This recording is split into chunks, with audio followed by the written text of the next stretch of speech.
DreAllDay.com. Dre Baldwin, DreAllDay.com, balloverseas.com.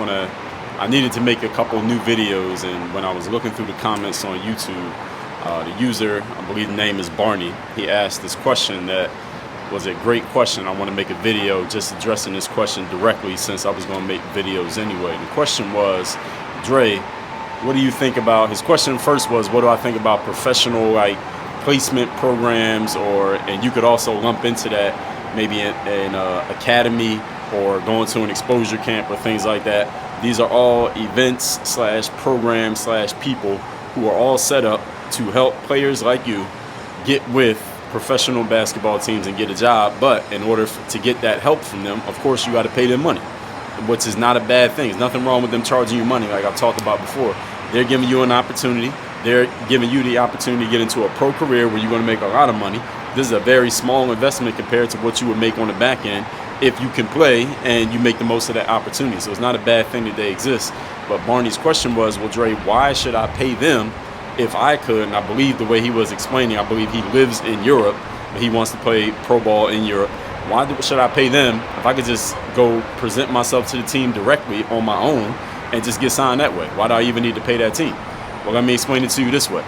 For those of y'all who don't know me like that, maybe you only know me from making these videos. Yes, I did play professional basketball, but I'm an entrepreneur now. Stopped playing ball in 2015.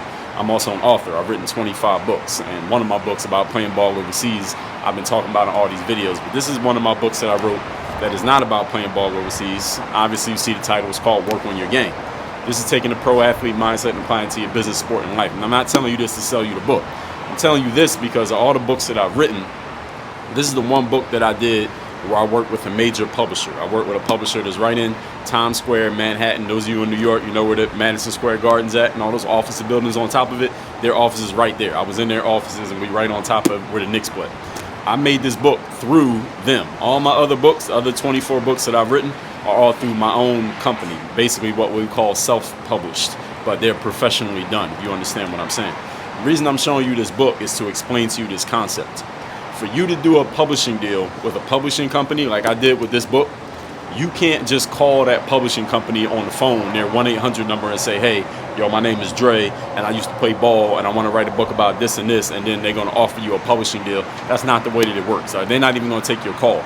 You can't send them a tweet or a DM on Instagram or an email, and they're just going to sign you up to a book deal. That's not the way that it works.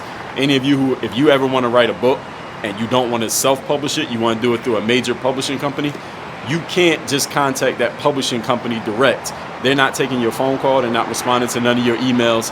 And the reason why is a couple of reasons why. One is that they get a ton of phone calls and emails from random people who they don't know, who are pitching that they want to write a book, and therefore they have created barriers to entry to block people like me or you from just contacting them directly to do a deal. So they're not taking that call. The other reason why is that they put up these barriers so that they have a little bit of a filter, so that they're only hearing from people who are what they consider to be reputable sources, who know what they're doing, who have vetted whoever they're coming to them with, so that they know that this person at least has something that's viable. Let me put some flesh to this so you understand what I'm saying. If you want to write a book, and I'm going to bring it all back to overseas basketball in a minute, all right? If you wanted to write a book, let's say I had this idea, I didn't put the book out yet, and nobody knew me, and I wanted to write this book. I got the idea. I've written most of it, but I want to put it out through a major publisher. And instead of contacting the publishing company directly, what I would need to do is go find a literary agent. These are the agents, just like basketball has agents, book writing has agents. So I'm going to go find a literary agent, and I'm going to contact them. Now, they'll take my call, and they're going to say, all right, who are you? What you got? Show us what you got. Send us your manuscript. Let's take a look at it. If we're interested, we'll call you back. If we're not interested, we're not calling you back. So if you don't hear from us in 6 months, then just know we're not interested. You send them your manuscript, whatever you wrote, like all these words, you write that up front. You don't get a deal, then you write the book. No, you write the book first, then you get a deal.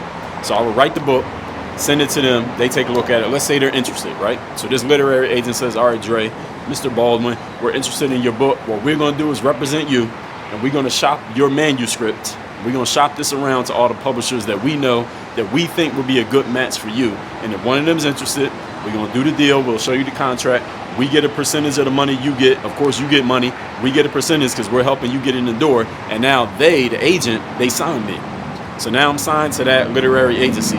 they're going to go around to their contacts in the publishing world. Those companies at Madison Square Garden, those companies will take that person's call. They'll take the agent's call. They're not taking my call because they don't know me. They'll take the agent's call, and the agent says, yo, I got this dude, Dre Baldwin. He used to play ball. He got this philosophy called Work on Your Game.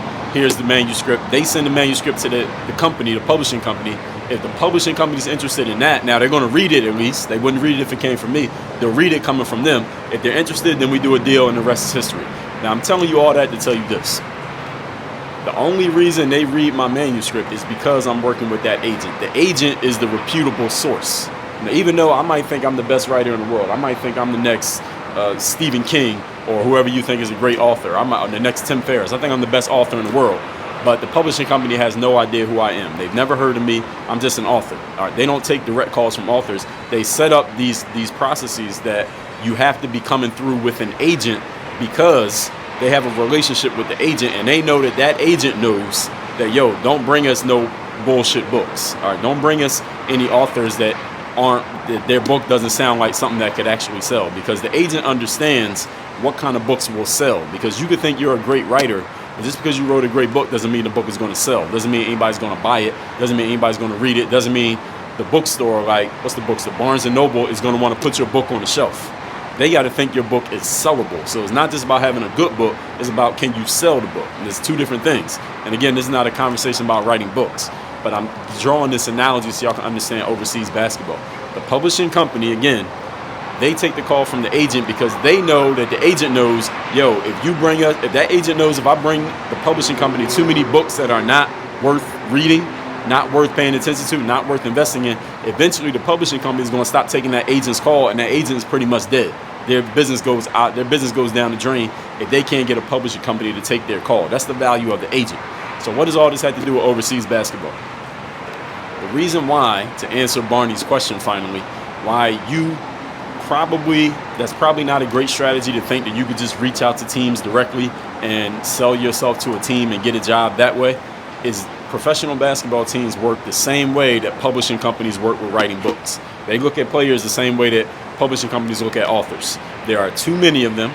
Everybody thinks they're good enough for a job. Everybody wants a job. And if they were to just take everybody's call, they would need 10 people working full-time, 24 hours a day, just answering phones, because there'd be players calling them all day, every day. Every one of you who's watching this, and whoever will watch this, will just call a team in the Euro League. You be calling the Lakers. You be calling the New York Knicks. You be calling every team in the G League. You just go look up everybody's phone number and just call every team until somebody signs you. All right, here's the problem with that. It's too many of y'all that will be trying to do that. That's why this whole strategy of, well, I don't need to go to a camp or deal with an academy or a player placement program because I can just do it on my own, usually does not work. Now, full disclaimer, when I was playing, I actually got a deal once, going directly to a team.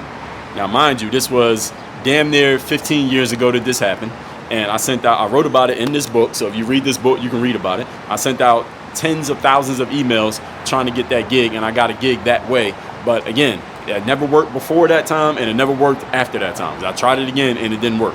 So I want y'all to understand that this is not the most efficient use of your time. It took me several months with an S on the end, plural, to make that happen. So I don't suggest that you do that, and I'm telling you why it's probably not going to work, because for every one of you who thinks you could do that, there's 1,000 other players who have the exact same idea as you. You're not the first one to think of it. You won't be the last one to think of it. So pro teams, their whole process is, look, we'll take calls about players, but we're only taking calls from people that we know. Who are the people that they know? They know agents. They know the agent knows that agent can't be bringing them bum players. If the agent brings too many bum-ass players to the same team, that team's not taking that agent's call anymore. And now that agent can't do business with that team or with that league or maybe in that country at all, because their reputation gets soured. All right, this agent is a bum. Every time he calls about a player, that player's a bum. All right, don't take that agent's call. Now the whole league knows not to take that agent's phone call. Now who is that agent? Now that agent's a nobody because they can't get their phone calls answered. So y'all understand that's how this whole thing works. You could call this a little bit of a political thing, but it's a business thing. All right, business and politics go together. So if you don't like politics, and you don't like business. If you don't like business, you don't like money. All right, and if you want to play ball overseas, you should like money because they're going to pay you. So you got to understand this is all part of the game. The reason why you can't contact the team directly is because they know that you have this idea. They're not dumb. All right, they will be taking 100 calls every hour. So what you need to do is get with an agent, a manager, a scout, a person who runs a player placement program. I don't know exactly what you're talking about when you say that, or an academy. That's what I know of as an academy. You might be talking about the same thing, or an exposure camp. These are all places, and there are people within these organizations and these events who have those relationships that you don't have, that if they like you, the people who run the event, the academy or the program, if they think you can play, they'll make a phone call. Say, all right, I know about 5 teams that this guy could play for. They're going to make that phone call to those 5 teams, and through one of those 5 conversations, that could be how you get a job, because you're connected to somebody that is respected by that team. You understand? It's the same way that any of you gentlemen, you ever got hooked up with a girl because your man knew that girl and he wasn't trying to get with her, but he thought y'all two might be a good connection, so he connected y'all, and the girl was open to talking to you, not because you just this beautiful guy, maybe you are, because you had this great conversational skill, maybe you do, maybe you don't, but because you came highly recommended from somebody she already trusted. They call that a warm contact, right? When you get recommended by somebody, you got they call a referral in the sales world. When you get a referral, it's much easier to close that deal than it is if you're trying to come in cold. So that's why you want to deal with an agent, manager, scout, program, whatever it is you want to call it. Those go-between people, those middlemen. Now, I understand cutting out the middleman is a great thing. It'd be a great business move if you could pull it off.